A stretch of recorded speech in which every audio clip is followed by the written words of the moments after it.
Good morning to all of you. F5 BCom.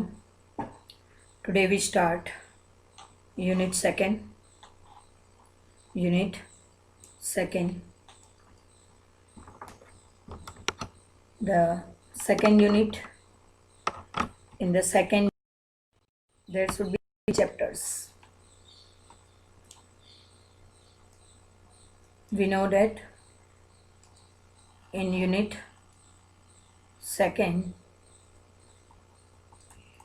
we have already 3 chapters.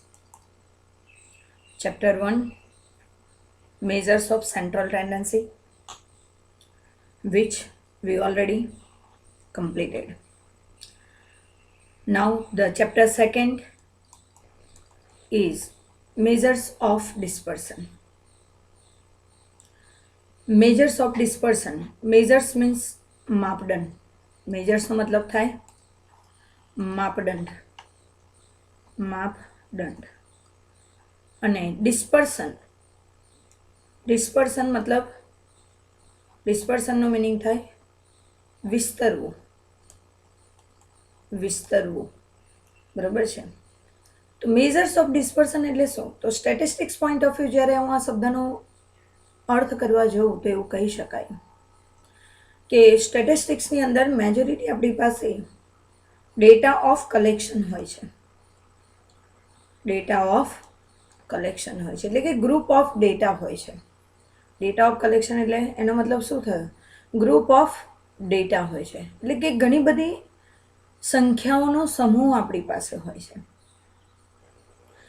પણ એ જે સંખ્યાઓનો સમૂહ એક કેટલી સંખ્યાઓનો સમાવેશ કરે છે, એની અંદર કેટલી સંખ્યાઓનો સમાવેશ થાય છે કે બે અલગ અલગ સંખ્યાઓ છે એની વચ્ચે બીજી કેટલી સંખ્યાઓ તમે સમાવી શકશો. જ્યારે એ તમારે નક્કી કરવું હોય તો તમારે કેલ્ક્યુલેશન કરવું પડે મેઝર્સ ઓફ ડિસ્પર્સન. ઇન શોર્ટ સમજો કે મેજર્સ ઓફ ડિસ્પર્સન એટલે શું? તો કે આ જે મેજર્સ ઓફ ડિસ્પર્સન છે એટલે કે માહિતીનો તમારી પાસે જે આંકડાકીય માહિતી છે એ માહિતીનો વિસ્તારનું માપદંડ નક્કી કરવું છે કે ભાઈ આમાં આટલી સંખ્યાઓનો સમૂહ આવે. હું એક સિમ્પલ વસ્તુ કહું કે તમારી પાસે કોઈ એક ટીન છે, બરાબર છે, અને એ ટીનની અંદર તમારે કોઈ લિક્વિડ વસ્તુ ભરવી છે. તો એ લિક્વિડ વસ્તુ ભરવા માટે તમે એનું માપદંડ તો નક્કી કર્યું હોય છે ને કે ભાઈ આમાં લીટર જ માય, આમાં 5 લીટર જ માય, કે આમાં 500 જ માય, બરાબર છે. એનાથી વધારે ના માય. કેમ કે એ વસ્તુનું જે માપદંડ નક્કી કરેલું છે એની જે જગ્યા છે એનાથી વધારે વસ્તુ સમાવેશ થવાની નથી. This is the one types of the measures of dispersion. તો એક તમારું માપદંડ વિસ્તરણનું વસ્તુના સમાવેશ માટેનું એ માપદંડ છે. તો એવું જ અહીંયા સ્ટેટની અંદર આપણી પાસે અલગ અલગ ડેટા હોય છે. તો એ ડેટા તમારા બે અલગ અલગ સંખ્યાઓ, ઘણીવાર એ ડેટા આપણી પાસે સૌથી હાઈએસ્ટ ફોર્મમાં હોય, સૌથી લોએસ્ટ ફોર્મમાં હોય. તો મારે એ નક્કી કરવું છે કે આમાં એક્ઝેક્ટ કેટલા ડેટાનો સમાવેશ થાય છે, કેટલી સંખ્યાઓનો સમાવેશ થઈ શકે છે. તો એના માટે મારે શું કરવું પડે? મેઝર્સ ઓફ ડિસ્પર્સન નક્કી કરવું પડે. પણ એ કોના આધારે નક્કી થાય? તો કે ફાઇનલી આ મેઝર્સ ઓફ ડિસ્પર્સન પણ તમારી સંખ્યાનો વિસ્તાર કેટલો છે એ પણ હું મીનના આધારે જ કરી શકું. મીન એટલે એવરેજ. મીનનો મતલબ શું થાય? એવરેજ, બરાબર છે. સરેરાશ. તો સરેરાશ we have to already learn in chapter first. Unit ટેસ્ટના ફર્સ્ટ ચેપ્ટરમાં જ આપણે મીન, મીડિયન, મોડ એ બધું ભણી ગયા છે. અને એની અંદર એક કેલ્ક્યુલેશન આપણે કરતા હતા એવરેજ. એવરેજ એટલે શું? બધી સંખ્યાઓનો સરેરાશ, એટલે કે બધી સંખ્યાઓની નજીકમાં આવતો આંક, બરાબર છે. અને ત્યાંથી તમારા ડેટા, જે બધા ડેટા આપેલા છે એ કેટલા ઓછી સંખ્યા સુધી જાય છે અને કેટલી વધુ સંખ્યા સુધીનો સમાવેશ કરે છે. તો એનો એક અંદાજ તમને આપી શકે છે. એવું જે માપદંડ જેને આપણે કહીએ છીએ મેઝર્સ ઓફ ડિસ્પર્સન. અને મેઝર્સ ઓફ ડિસ્પર્સન આપણે અહીંયા બે રીતે કરી શકીએ છીએ. એક એબ્સોલ્યુટ ફોર્મમાં અને બીજો છે રિલેટિવ ફોર્મમાં. બરાબર છે. ઓકે. એબ્સોલ્યુટનો મતલબ થાય ચોક્કસ. એબ્સોલ્યુટનો ગુજરાતી થાય ચોક્કસ સ્વરૂપે. એટલે કે જે તમારી પાસે આંકડાકીય માહિતી છે એ એક્ઝેક્ટ હોવી જોઈએ. ચોક્કસ આંકડાકીય માહિતી, ચોક્કસ ડેટા હોય અને એના આધારે જ્યારે તમે તમારી ડિસ્પર્સનની ગણતરી કરો કે આંકડાકીય માહિતીનો વિસ્તાર કેટલી સંખ્યા સુધી છે, કેટલા પ્રમાણમાં છે, ત્યારે એને એબ્સોલ્યુટ ફોર્મ કહેવાય. જ્યારે રિલેટિવનો મતલબ થાય સંબંધિત. બરાબર છે. એટલે કે જ્યારે એક્ઝેક્ટ ડેટા તો નથી, ઘણીવાર આપણે નહીં કહેતા એપ્રોક્સિમેટ આટલું હોઈ શકે, અથવા આટલા જણ હોઈ શકે, અથવા આટલું પ્રોડક્શન થતું હશે. બરાબર છે. This is the relative. કેમ કે ભાઈ એમાં ચોક્કસ ના કહી શકાય, એને ઘણા બધા પરિબળો અફેક્ટ કરતા હોય છે. અને ઘણા બધા પરિબળોના આધારે જ્યારે તમે તમારું કોઈ એક માપદંડ નક્કી કરવાનો પ્રયત્ન કરો છો, ડિસિઝન લેવાનો પ્રયત્ન કરો છો, ત્યારે તમારે રિલેટિવ ફોર્મ શોધવું પડે. બરાબર છે. તો મેઝર્સ ઓફ ડિસ્પર્સન આપણે બે રીતે શોધી શકાય. એક એબ્સોલ્યુટ ફોર્મમાં, એક ચોક્કસ આંકડાકીય માહિતીના આધારે, અને બીજું રિલેટિવ ફોર્મમાં, એટલે કે સંબંધિત માહિતીના આધારે. બરાબર છે. તો જ્યારે તમે એબ્સોલ્યુટ ફોર્મમાં એને શોધવા જાઓ, તો એબ્સોલ્યુટ ફોર્મમાં શોધવા માટે, ગણતરી કરવા માટે 4 મેથડ યુઝ થાય છે. 4 અલગ અલગ કેલ્ક્યુલેશન તમારે કરવા પડે છે. જેમાં પહેલું છે રેન્જ. બરાબર છે, ગુજરાતીમાં જેને વિસ્તાર કહીએ છીએ. બીજું છે ક્વાર્ટાઇલ ડેવિએશન, જે ઓલરેડી આપણે પહેલા યુનિટમાં પણ Q3 Q1 બધું શોધી ગયા હતા, એ જ અહીંયા રિપીટેશન કરવાનું છે. બરાબર છે. Third average deviation. બરાબર છે. અને ચોથું છે standard deviation, SD, standard deviation. એટલે એબ્સોલ્યુટ ફોર્મમાં હોય, ચોક્કસ આંકડાકીય માહિતી મેળવવી હોય કે વિસ્તાર કેટલો હશે, પોઈન્ટમાં નહીં, એપ્રોક્સિમેટલી નહીં, અંદાજે ચોક્કસ જ માહિતી કે ભાઈ 15 તો 15, 20 તો 20, 50 તો 50, એક્ઝેક્ટ માહિતી આંકડાકીય મેળવવી હોય ત્યારે તમારે એબ્સોલ્યુટ ફોર્મમાં ગણતરી કરવી પડે. અને એ ગણતરી આ 4 સ્વરૂપે થશે: range, quartile deviation, average deviation and standard deviations. બરાબર છે. અને જ્યારે રિલેટિવ ફોર્મમાં આ જ માહિતીમાં ગણતરી તમારે એને સંબંધિત, એને અનુરૂપ કોઈ માહિતીને ધ્યાનમાં રાખીને જો તમારે ગણતરી કરવી હોય તો એના માટે કેલ્ક્યુલેશન થશે. રેન્જ ઉપરથી બનશે કોઇફિશિયન્ટ ઓફ રેન્જ. રેન્જ તો શોધવાનું જ, રેન્જ ઉપરથી કેલ્ક્યુલેટ થાય કોઇફિશિયન્ટ એટલે સંબંધિત. બરાબર છે. કે બધા પરિબળો સાથે લો તો એ કેવું પરિણામ મળશે તમને, કેટલા પરિબળોનો સમાવેશ કરશે, તો એને કોઇફિશિયન્ટ રેન્જ કહેવાશે.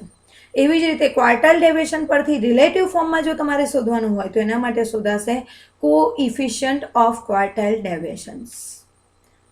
એવી જ રીતે એવરેજ ડેવિએશન જો એબ્સોલ્યુટને નહીં પણ રિલેટિવને ધ્યાનમાં રાખીને શોધવાનું હોય, બરાબર છે, તો એના માટે શોધાશે કોઇફિશિયન્ટ of average deviations.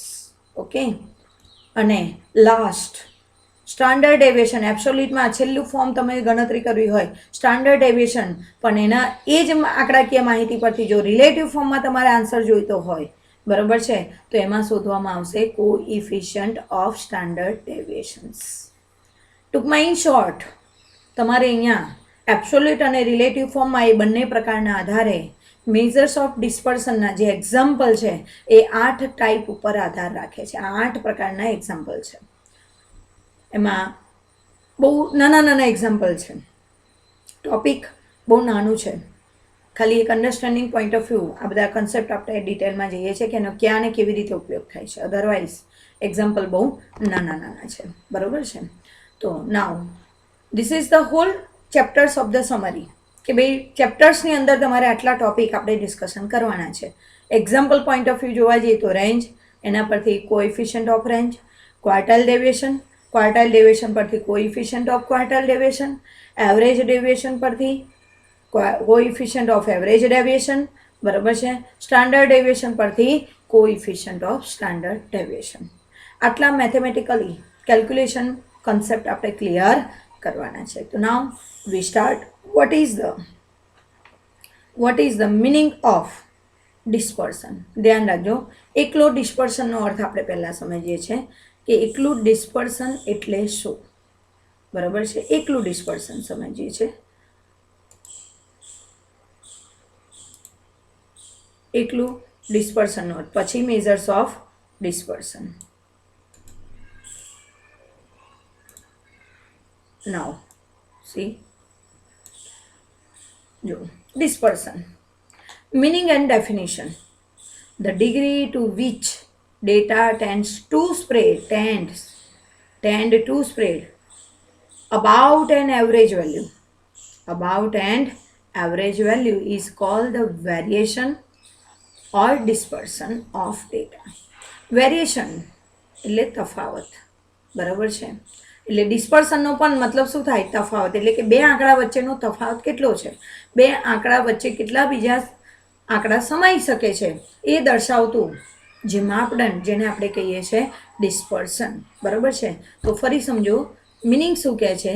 The degree એટલે મીન્સ રેશિયો, પ્રમાણ. The degree two which data એટલે કે તમને જે ડેટા આપેલા છે, ટ્રેન્ડ ટુ સ્પ્રેડ એટલે કે જે તમને આંકડાકીય માહિતી આપેલી છે, એ આંકડાકીય માહિતી ક્યાંથી ક્યાં લઈને ફેલાયેલી છે, પણ કોના આધારે? અબાઉટ એન એવરેજ વેલ્યુ એટલે કે જે તમારી સરેરાશ કિંમત છે, એ સરેરાશ કિંમતથી તમારી જે બાકીના ડેટા છે એ કેટલા વધુ પ્રમાણમાં અને કેટલા ઓછા પ્રમાણમાં ફેલાયેલા છે, અથવા તો તમારા એવરેજ પ્રમાણથી, એવરેજ વેલ્યુથી તમારી એકચ્યુઅલ વેલ્યુ કેટલી દૂર છે, બરાબર છે, અથવા એની અંદર કેટલી બીજી સંખ્યાઓનો સમાવેશ થઈ શકે છે, એ દર્શાવતી ગણતરીને આપણે ડિસ્પર્શન કહીએ છીએ, બરાબર છે. હવે એની મેઝર્સ, આ ડેફિનેશન છે, ધ્યાન રાખજો, આ ડેફિનેશન છે, આ મિનિંગ છે, બરાબર છે. એની મેઝર્સ એટલે કોઈ પણ એવું માપદંડ, મેઝર એટલે માપદંડ, ઇન્ટેન્ડ ટુ ગીવ, ઇન્ટેન્ડ એટલે પૂરું પાડવું, એવી કોઈ પણ માપદંડ, એવી કોઈ પણ માહિતી કે જે તમને પ્રોવાઈડ કરે છે, ઇન્ટેન્ડ દોરીને લઈ જાય છે અથવા એ તરફ તમને માહિતી આપે છે, કઈ બાબતની? To give an indication of the, કે જે તમને એવું માર્ગદર્શન આપે છે, ઇન્ડિકેશન આપે છે, શાના માટેનું? એક્સટેન્ડ ટુ વીચ, કે ક્યાં સુધી, કેટલા પ્રમાણ સુધી, બરાબર છે.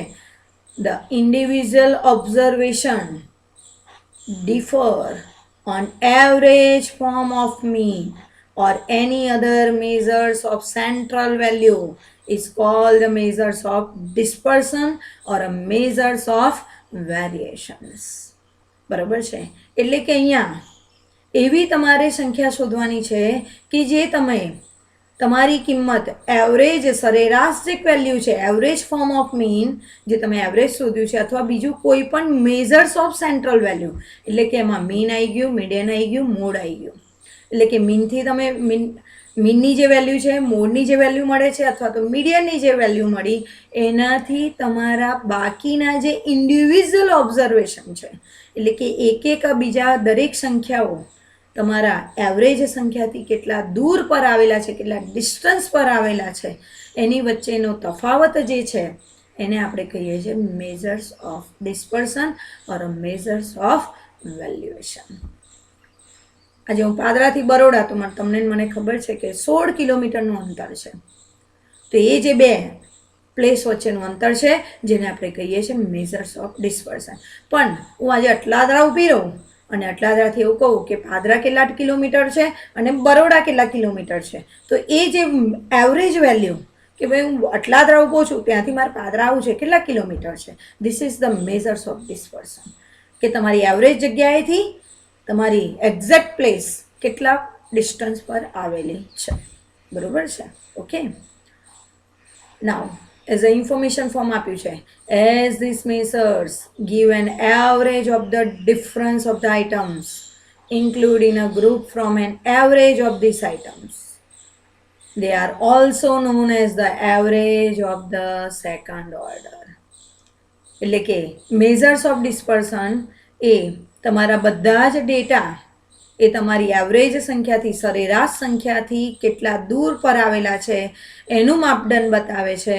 એટલે એની ગણતરી તો આપણે એવરેજ સંખ્યાના આધારે જ કરીએ છીએ. તો તમારું જે તે સંખ્યાઓનું એવરેજ એ તમારું ફર્સ્ટ ઓર્ડરનું સંખ્યા કહેવાય, અને એના આધારે તમે બાકીની દરેક સંખ્યાઓ કેટલા પ્લેસ પર આવેલી છે એ જાણવાનો પ્રયત્ન કરો છો.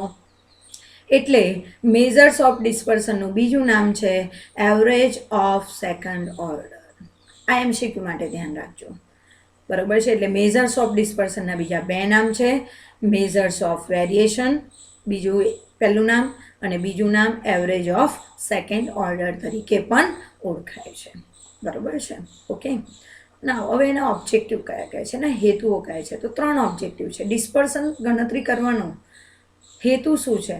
તો પહેલું કહે છે ટુ જજ રિલાયબિલિટી ઓફ એન એવરેજ, એટલે કે તમારી જે સરેરાશ સંખ્યા મળી એ ભરોસાપાત્ર છે કે નહીં, રિલાયબલ છે કે નહીં, યોગ્ય છે કે નહીં. ઘણીવાર એવું બને કે મારા એવરેજથી જે ઇન્ડિવિજ્યુઅલ ડેટા છે એ ઘણા બહુ દૂર હોય અથવા ઘણા બધા નજીકમાં હોય, તો મને એવું થાય કે એનો કોઈ મિનિંગફુલ લાગતું નથી ડિસિઝન લેવા માટે, અથવા તો કોઈ ડિસિઝનમાં ફરક પડતો નથી. તો એ રિલાયબિલિટી નક્કી કરવા માટે કે ભાઈ તમારી સરેરાશથી તમારા જે તે ડેટા યોગ્ય છે કે નથી, બરાબર છે. સેકન્ડ, ટુ ઇનેબલ એટલે possible, to enable comparison of 2 or more group of the data.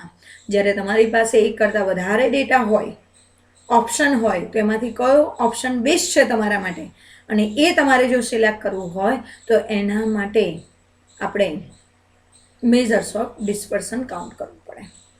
અને થર્ડ વન છે to serve as a basis of the control of the variability. કારણ કે અહીંયા ઇન્ડિવિજ્યુઅલ ડેટાને આપણે એવરેજ એટલે કે સરેરાશ ડેટા સાથે કમ્પેરિઝન કરીએ છીએ, અને કમ્પેર કરો છો એટલે ઘણીવાર તમને બિનજરૂરી જે ખર્ચ થતા હોય, આજે પ્રોડક્શન હાઉસની અંદર જોવા જઈએ કે બિઝનેસની અંદર જોવા જઈએ કે ઇકોનોમી પોઈન્ટ ઓફ વ્યૂ જોવા જઈએ, તો ભાઈ સરેરાશ ઇન્કમ, સરેરાશ એક્સપેન્સ એ તમે મેઝર્સ ઓફ ડિસ્પર્સન દ્વારા અથવા સેન્ટ્રલ ટેન્ડન્સી દ્વારા સરેરાશ નક્કી કર્યું, અને તમારી એક્ઝેક્ટ એકચ્યુઅલ લોકોનો ખર્ચ, એકચ્યુઅલ લોકોની આવક કેટલી બતાવે છે, તો કે એમાં તો ઘણો બધો ડિફરન્સ છે. તો એના દ્વારા તમે ડિસિઝન લઈ શકો કે જે તમારા ડેટાની અંદર ડિફરન્સીસ આવે છે, વેરિએબિલિટી છે, તફાવત છે, એને તમે કંટ્રોલ કરો. એવું જ આજે પ્રોડક્શનની અંદર પણ કે તમારા એકચ્યુઅલ પ્રોડક્શનના ડેટા અને તમારા એવરેજ પ્રોડક્શનના ડેટા એ બંને વચ્ચે જો ગેપ વધારે આવતી હોય તો એ પણ કંટ્રોલ કરવા માટે, એ તફાવતને દૂર કરવા માટે ડિસ્પર્સનનો ઉપયોગ થઈ શકે. એટલે કે ડિસ્પર્સન દ્વારા તમને માહિતી મળે, પછી એના માટે સ્ટેપ્સ તમારે લેવાના કે એને કેવી રીતે ઓવરકમ કરવું. ટૂંકમાં ઇન શોર્ટ આ 3 પર્પઝથી, આ 3 બાબતો જાણવા માટે ડિસ્પર્સનનો ઉપયોગ થાય છે. કઈ રિલાયબિલિટી, તમારા જે ડેટા છે એ ભરોસાપાત્ર છે કે નહીં, 2 કે વધારે ગ્રુપની કમ્પેરિઝન કરીને ઓલ્ટરનેટિવમાંથી બેસ્ટ ઓપ્શનની સિલેક્શન માટે, અને ત્રીજું કંટ્રોલ ઓફ વેરાયબિલિટી. જો ડેટાની અંદર વધારે પડતા ડિફરન્સીસ હોય તો એ ડિફરન્સીસને સમજવા માટે તમે એનો અભ્યાસ કરી શકો છો.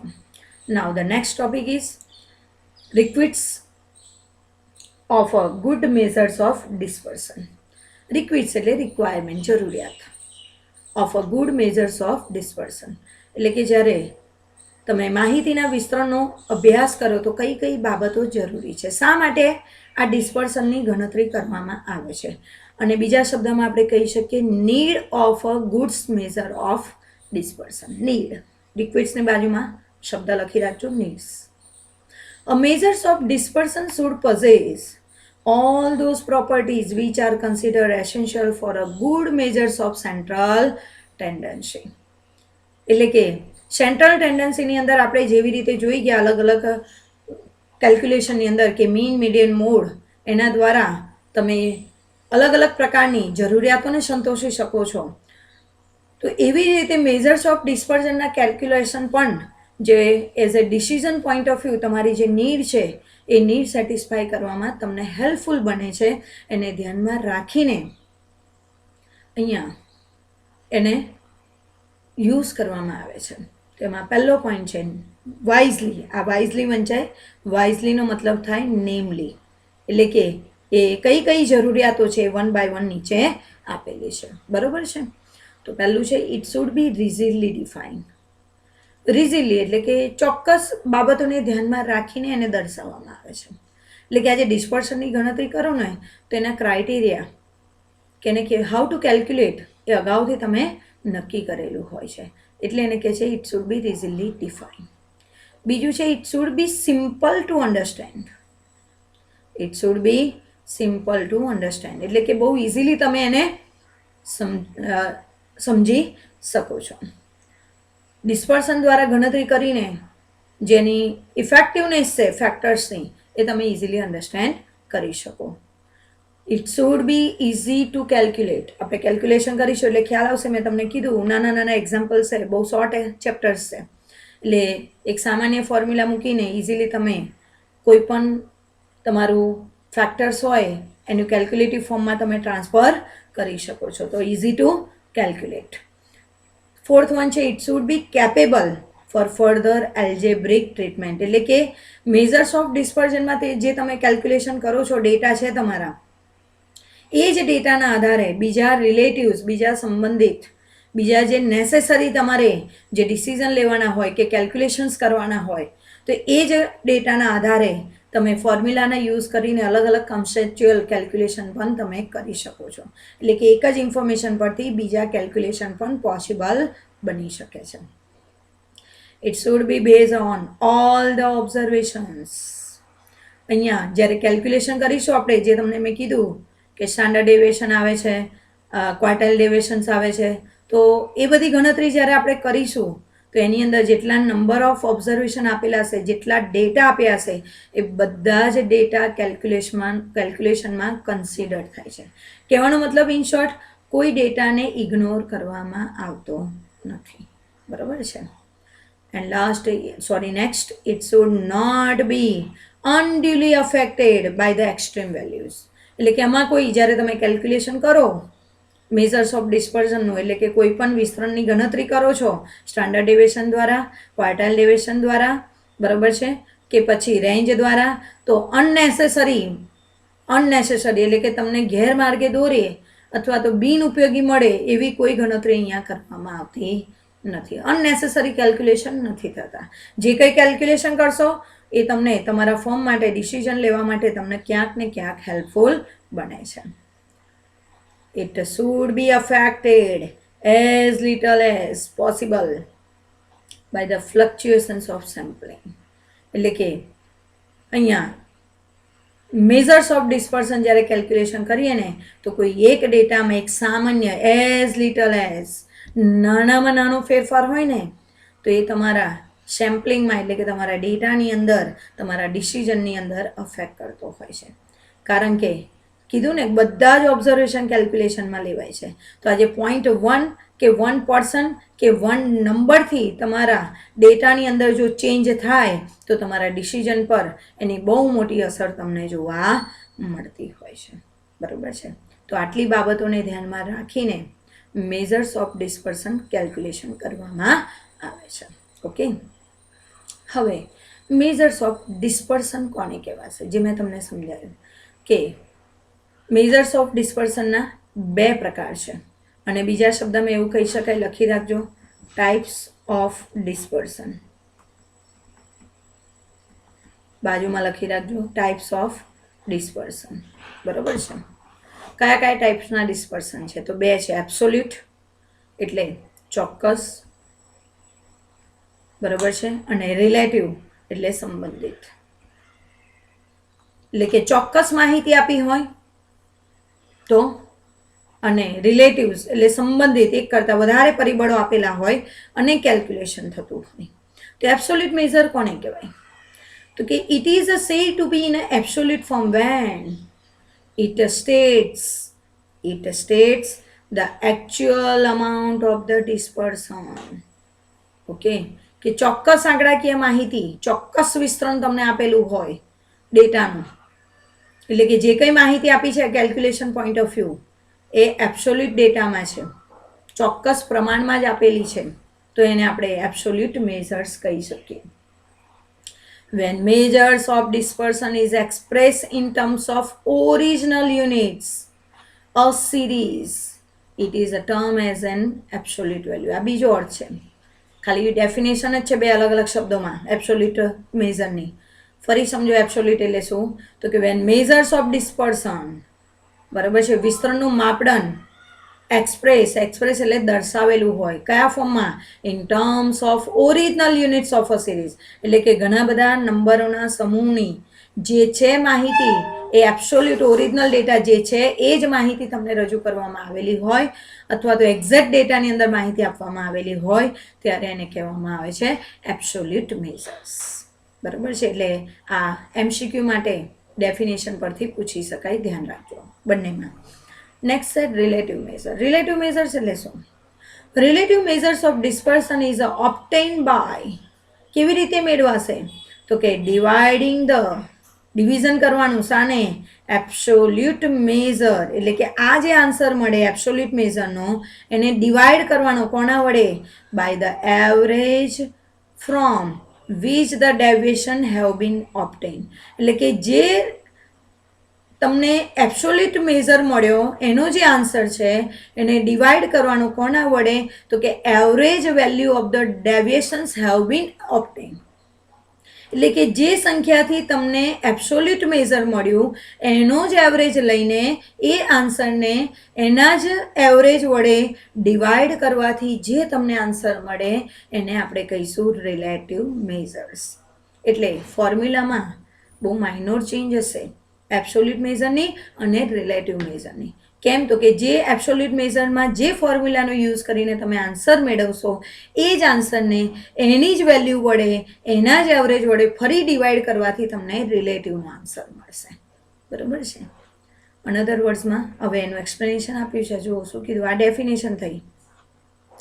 Absolute measure is not suitable for comparing the variability of distribution or series expressed in a different units of measurement. એટલે કે અલગ અલગ મેઝરમેન્ટના જો યુનિટ આપ્યા હોય ને તો તમે એબ્સોલ્યુટ વેલ્યુ એબ્સોલ્યુટ મેઝર દ્વારા કેલ્ક્યુલેશન ના કરી શકો. અને એટલા માટે જ્યાં જુદા જુદા યુનિટો આપ્યા હોય, ડેટા તો છે પણ ડેટાના જે યુનિટ છે એ અલગ અલગ છે, તો તમે એબ્સોલ્યુટ મેઝરથી કેલ્ક્યુલેશન ના કરી શકો. અને એટલા માટે તમારે રિલેટિવ મેઝર્સ ઓફ ડિસ્પર્સન યુઝ કરવામાં આવે. આ ખાસ એમસીક્યુ માટે ધ્યાન રાખજો કે એબ્સોલ્યુટ મેઝર ક્યાં યુઝ થાય અને રિલેટિવ મેઝર્સ ક્યાં યુઝ થાય. તો કે જ્યાં તમારા જે ડેટા આપ્યા છે એ ડેટાના યુનિટ બધામાં સરખા હોય તો તમે એબ્સોલ્યુટનો યુઝ કરી શકો. તો એનો મતલબ એવો થયો કે ડેટા સરખા ના હોય તો એબ્સોલ્યુટ મેઝર્સમેન્ટ એબ્સોલ્યુટ મેથડ યુઝ ના થઈ શકે. તો ત્યાં આગળ તમારે કઈ મેથડ યુઝ કરવી પડે? રિલેટિવ મેથડ યુઝ કરવી પડે. ફોર એક્ઝામ્પલ, હું મેઝરમેન્ટ યુનિટ આપું. સમજો કે કોઈ લિક્વિડ વસ્તુ છે તમારી પાસે, બરાબર છે. આપણે ઓઇલની વાત કરીએ, બરાબર છે. હવે ઓઇલનો યુનિટ આપ્યા છે કે 100, 50, 30, 20, 25, બરાબર. આવા ડેટા આપ્યા છે ઓઇલ પ્રોડક્શનમાં. સમજો હવે આ ઓઇલ પ્રોડક્શનમાં પાછળ જે યુનિટ, આ તો નંબર જ છે, ડેટા જ છે ખાલી. તો અહીંયા 100 ml લખ્યું છે, બરાબર છે. અહીંયા લીટર લખ્યું છે, અહીંયા ટન લખ્યું છે, બરાબર છે. અહીંયા ફરી અગેન મિલીમીટર લખ્યું છે, બરાબર છે. અહીંયા લીટરમાં આપ્યું છે. તો અહીંયા જુઓ એના યુનિટ, આ મેઝરમેન્ટ યુનિટ કહેવાય. આ મેઝરમેન્ટ યુનિટ કહેવાય. આ મેઝરમેન્ટ યુનિટ બધાની અંદર અલગ અલગ છે. તો તમે હવે એવું કહો કે અહીંયા મારે મેઝર્સ ઓફ ડિસ્પર્સન કેલ્ક્યુલેટ કરવું છે તો એબ્સોલ્યુટ મેઝરના આધારે ના થાય, મેથડના આધારે ના થાય. રિલેટિવ મેથડની ફોર્મ્યુલાઓ તમારે ધ્યાનમાં લેવી પડે તો તમે એને ફાઇન્ડ આઉટ કરી શકો. બરાબર છે, ખ્યાલ આવે છે. પણ જો આ બધામાં યુનિટની પાછળ બધામાં મેઝરમેન્ટ યુનિટ સેમ આપ્યા હોય, માની લો કે બધામાં લીટર જ આપ્યા છે, 100 litre, 50 litre, 20, 30 litre, 20 litre, 25 litre, તો બધાના યુનિટ મેઝરમેન્ટ યુનિટ સેમ છે તો હું ડાયરેક્ટ એને એબ્સોલ્યુટ મેથડની જે કંઈ ફોર્મ્યુલા હોય એના આધારે હું એને કેલ્ક્યુલેશન કરી શકું. બરાબર છે, ઓકે. જો હવે નેક્સ્ટ આગળનો પોઈન્ટ શું કહે છે તો કે relative measures of dispersion are pure numbers independent of units of the measurement and ratios or percentage. એટલે શું કહેવા માંગે છે કે રિલેટિવ મેઝર્સની અંદર જે કંઈ તમને માહિતી મળે છે, જે કંઈ કેલ્ક્યુલેટિવ આન્સર મળશે એ પ્યોર નંબર્સનું હોય છે. એટલે કે જે તે એક્ઝેક્ટ ડેટા ઉપરથી તમને માહિતી આપેલી હોય છે અને એના આધારે જે કંઈ રેશિયો ફોર્મમાં કે પર્સન્ટેજ ફોર્મમાં તમને આન્સર મળશે એ પણ રિલાયેબલ હશે, યોગ્ય હશે. એટલે ઇન શોર્ટ એવું કહેવા માગે છે કે એબ્સોલ્યુટ મેઝરમેન્ટના કેલ્ક્યુલેશન કરતાં રિલેટિવ મેજર્સનું જે કેલ્ક્યુલેશન છે એ વધારે રિલાયેબલ ગણાય છે, વધારે ભરોસાપાત્ર ગણાય છે. It is a ratio of absolute dispersion to an appropriate average and refer as a coefficient of dispersion. અને એટલે જે એબ્સોલ્યુટ ડિસ્પર્સન છે એને એવરેજ તરીકે ઓળખાય છે અને જે રિલેટિવ મેઝર્સ છે એને કોઇફિશિયન્ટ ઓફ ડિસ્પર્સન તરીકે ઓળખાય છે. બરાબર છે? એટલે ધ્યાન રાખજો, આપણને એમસીક્યુની અંદર ફરી બોલું છું કે એબ્સોલ્યુટ વેલ્યુને જે આન્સર મળે છે, ભલે પછી એ રેન્જ હોય, ક્વાર્ટાઇલ ડેવિએશન હોય, મીન હોય કે સ્ટાન્ડર્ડ ડેવિએશન, એને પણ અહીંયા એવરેજ શબ્દ તરીકે ઓળખવામાં આવે છે, સરેરાશ તરીકે ઓળખવામાં આવે છે. જ્યારે રિલેટિવ મેજર્સના ફોર્મ્યુલા દ્વારા જે કંઈ તમે કેલ્ક્યુલેશન કરશો એને કયા નામથી ઓળખાય છે? કોઇફિશિયન્ટ ઓફ ડિસ્પર્સન દ્વારા ઓળખવામાં આવે છે, જે તમને આ ટેબલમાં આપ્યું, જે મેં તમને ઓલરેડી અહીંયા સમજાવ્યું. આ પણ કે રેન્જ એબ્સોલ્યુટની અંદર પહેલી ગણતરી આવશે રેન્જ, તો એ જ વસ્તુ રિલેટિવ ફોર્મમાં જો તમે કેલ્ક્યુલેટ કરો ને તો એને કોઇફિશિયન્ટ ઓફ રેન્જ કહેવાય. ક્વાર્ટાઇલ એબ્સોલ્યુટમાં ક્વાર્ટાઇલ ડેવિએશન તમે કહેશો, એને રિલેટિવમાં કોઇફિશિયન્ટ ઓફ ક્વાર્ટાઇલ ડેવિએશન કહેવાશે. જેને એબ્સોલ્યુટ ફોર્મમાં તમે મીન કે એવરેજ ડેવિએશન કહેશો, એને રિલેટિવ મેઝર્સમાં કોઇફિશિયન્ટ ઓફ મીન ડેવિએશન કહેવાશે. એબ્સોલ્યુટ ફોર્મમાં જેને તમે સ્ટાન્ડર્ડ ડેવિએશન કહેશો એને રિલેટિવ ફોર્મમાં કોઇફિશિયન્ટ ઓફ વેરિએશન કહેવાશે. ઓકે, હવે એના example point of view concept start કરીએ છીએ. બરાબર છે? અહીંયાથી ફોર્મ્યુલાને બધું સ્ટાર્ટ થશે, તમારે એ ફોર્મ્યુલા પણ ધ્યાનમાં રાખવાની છે. ઓકે, તો રેન્જથી હવે કેલ્ક્યુલેશન કોન્સેપ્ટ સ્ટાર્ટ થશે. Okay, good day, good bye.